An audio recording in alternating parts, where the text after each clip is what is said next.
What makes the Dragon Ball women really awesome when you actually take time to look at their individual quirks, fighting styles, attributes, and just personalities? I'm going back rewatching Dragon Ball Z and Dragon Ball Super.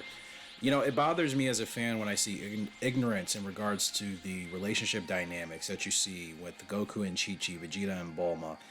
I can tell it's still a fraction of the community, maybe even more, still a bit immature because we've talked about it before. Chi Chi, Bulma, okay, Android 18. These are ride or die women, literally. They would fight to the ends of the universe, and they technically have in one way or another for their partners, which would be Krillin, Goku, and or Vegeta. Mai and Trunks, the same thing. Videl and Gohan.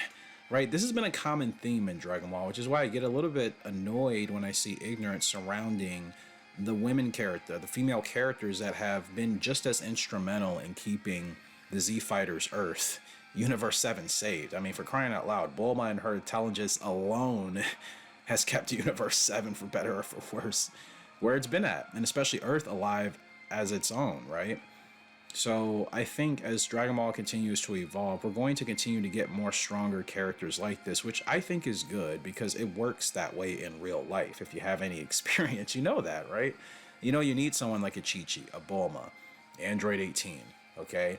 And it's not just their ride or die mentality. It's the fact that all of these women, for better or for worse, can still defend themselves. In the case of Bulma and Chi-Chi, or I should say Android 18 and Chi-Chi, actual fighters. Chi-Chi, martial artist. She met her husband at a martial arts tournament in the original Dragon Ball.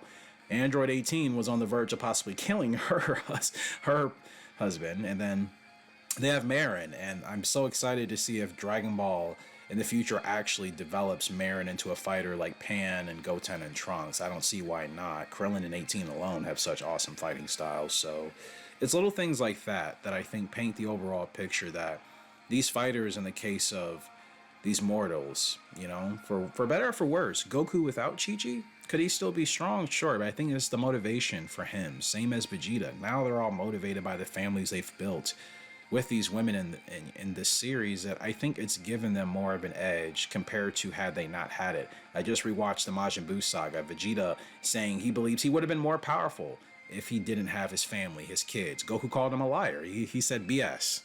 BS, you don't believe that. He called him out while still Vegeta was under Babidi's control, but not technically under his control, but the Majin symbol was still on his head. Those are very little nuances that you forget and ignore when it comes to these characters and where their hearts really lie, despite what you see on the exterior. And again, in the case of Goku and Vegeta, they couldn't be where they are today without Bulma and Chi-Chi, hands down. And it just starts from there. As the series goes on, we'll see more of that. Heck, Broly, saved by Chalet and Lemmo, you know what I mean? Like, and I'm saying that from Chalet's perspective of her role, but Lemmo being arguably a best friend now for Broly, someone he can actually count on. They're both his best friends, right? And maybe Chalet, something develops with that and Broly as a potential romantic interest. But you're seeing a commonality here amongst all these women and these characters. They've saved the lives of these mortals more than once on occasion and in very significant ways. So I think it's powerful to remember when you can get to that point. You know, it takes that humility, that groundedness. That's something those characters all possess. And you see the type of women they've attracted. That's a life lesson. And Dragon Ball teaches you that very subtly. Let me know your thoughts on this in the comment section below. We'll go from there. So I appreciate your love and support. Any comments, topics you want me to discuss, feel free to let me know in that comment section below. I'll give you a shout out. We'll get that done as soon as possible. Until next time, Kyle Ken Striker, signing out. Have a great